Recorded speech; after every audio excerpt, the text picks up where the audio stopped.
você leu Ezequiel 27 e 28, porque é justamente sobre isso que nós vamos falar agora.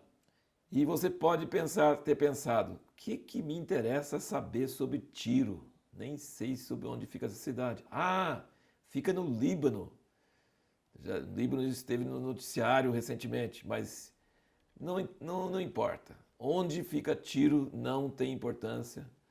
O que tem importância é o seguinte: quando a Bíblia fala sobre alguma cidade, como Babilônia, o Tiro, o Egito, está falando da cidade do homem, a cidade que o homem constrói, o poder do homem sem Deus.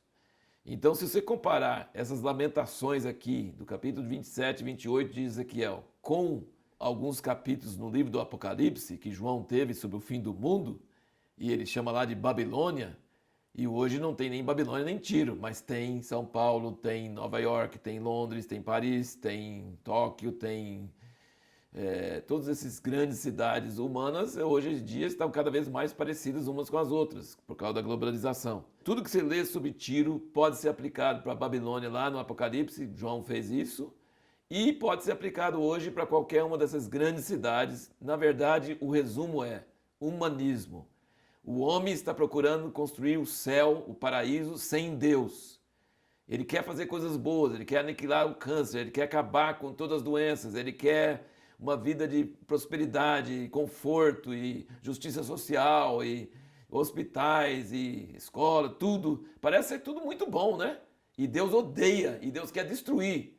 Por que Deus quer destruir uma coisa boa dessas? Porque é um paraíso sem Deus. Não existe. A gente sabe que em toda grande cidade a maioria das pessoas estão na miséria, a maioria das pessoas estão em desespero, em solidão, em depressão. O materialismo, esse futuro bonito e maravilhoso não existe para o homem sem Deus, é impossível. Mas então, no meio de todas as escrituras, você vai encontrar figuras, e aí pega uma cidade grande, de grande comércio, e aqui, por exemplo, você veja bem que coisa que tem aqui. Envolve comércio, conforto, luxo, poder, fama, beleza, conhecimento, sabedoria.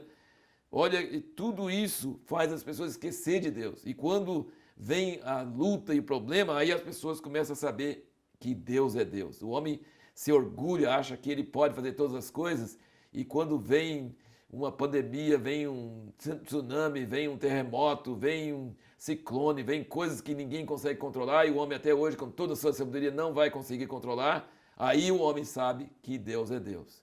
Então, Deus tem raiva, essa é a pergunta que nós fizemos no último vídeo, né? Falamos sobre o que é a essência do humanismo e por que Deus tem tanta raiva dele, porque ele é anti-Deus.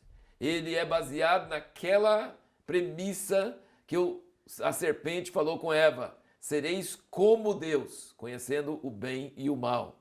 Então, o que Deus mais tem raiva não é só coisa ruim que o homem faz, mas é o homem querer ser Deus, ser como Deus, sem ter comunhão com Deus.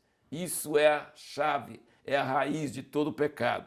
E por isso que Deus é contra todo o humanismo, mesmo que aparentemente o humanismo tenha algumas coisas muito boas. Ele quer justiça social, ele quer paz mundial, mas ele nunca consegue porque é sem Deus. Esse que é o grande problema.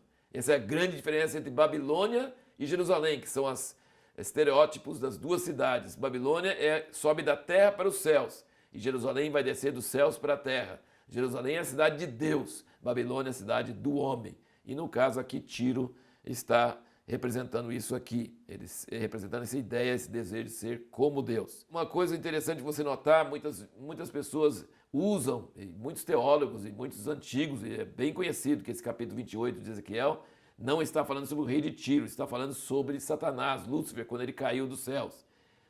Assim como Isaías 14 também está falando sobre Babilônia e fala que também representa Satanás. Mas é porque usa alguns versículos falando: perfeitos eram nos teus caminhos, no versículo 15, desde o dia em que foste criado até que em ti se achou iniquidade. E no versículo 14, o versículo anterior, fala que te coloquei com o querubim da guarda, estivesse sobre o monte santo de Deus. E no versículo 12, tu eras o selo da perfeição, cheio de sabedoria e perfeito em formosura, estiveste no Éden, jardim de Deus. Então todo mundo fala assim: não, isso aí não está falando do rei de Tiro, está falando de Satanás. Bom, todo governante totalitário, todo governante de poder nesse mundo, ele é um antitipo, uma figura de Satanás. É o mesmo espírito que tem em Satanás, tem nele. Mas aqui ele diz que tu és um homem e vai morrer como homem e tal. Então a gente pode dizer que representa uma realidade que é a realidade de Satanás, mas na verdade é uma lamentação sobre o próprio rei de Tiro, que era um homem. Agora veja bem, como interessante, 28, versículo 3, ele diz: com efeito és mais sábio que Daniel. Olha, Daniel era contemporâneo de Ezequiel. E Daniel já era famoso de ser sábio. Ele era o mais sábio dos homens e está dizendo que aqui o rei do Tiro era mais sábio que Daniel. Olha que coisa. Tanto é interessante notar que Daniel já era famoso nos dias de Ezequiel, quanto em saber que o rei de Tiro era considerado mais sábio que Daniel. Ou então Lúcifer, o Satanás que está por trás dele. De qualquer forma, o que derruba tanto o rei de Tiro como Satanás lá no início? O que derrubou eles? É o versículo 17 do 28, diz: elevou-se o teu coração por causa da tua formosura, corrompeste a tua sabedoria por causa do teu esplendor. Então, é o orgulho e a soberba que derrubam, que corrompem a sabedoria. E aí nós passamos então para um último ponto aqui. Olha aqui no versículo 22.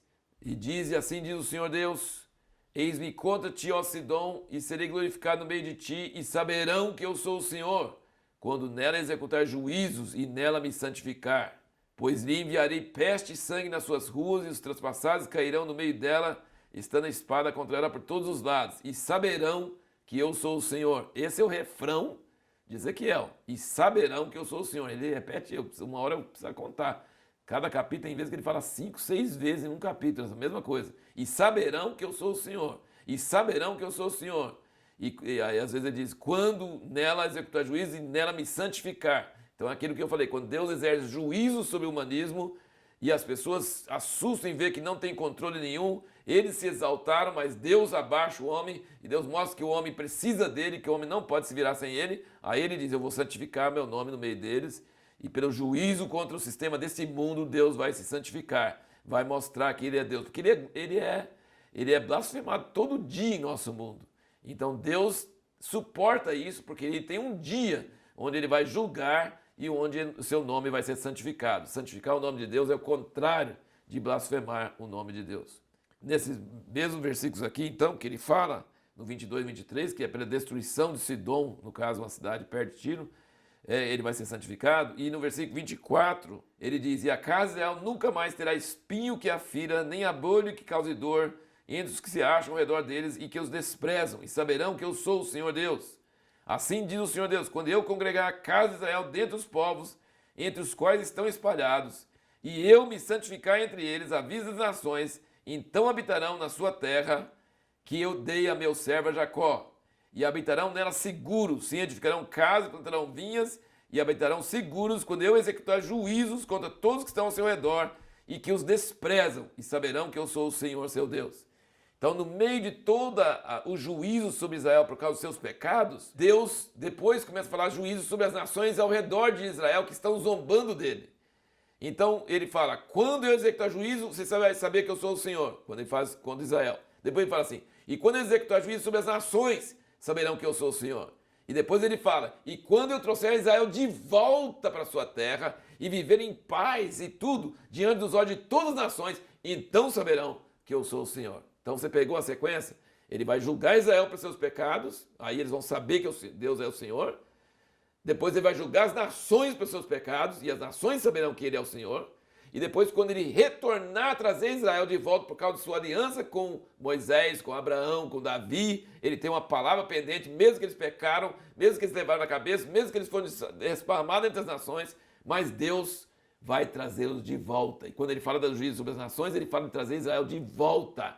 E quando ele trazer de volta, ele fala assim, quando eu trouxer eles de volta diante dos olhos das nações, que zombaram deles, que desprezaram eles, saberão que eu sou o Senhor. Então, no fim das contas, tanto o juízo como a restauração vai fazer que todas as nações do mundo saberão que Deus é o Senhor. E saber que Ele é o Senhor é o nome de Jeová. Eu sou o que sou, Yahvé. A pergunta que nós vamos responder no próximo vídeo é: o que as profecias contra o Egito podem nos ensinar hoje?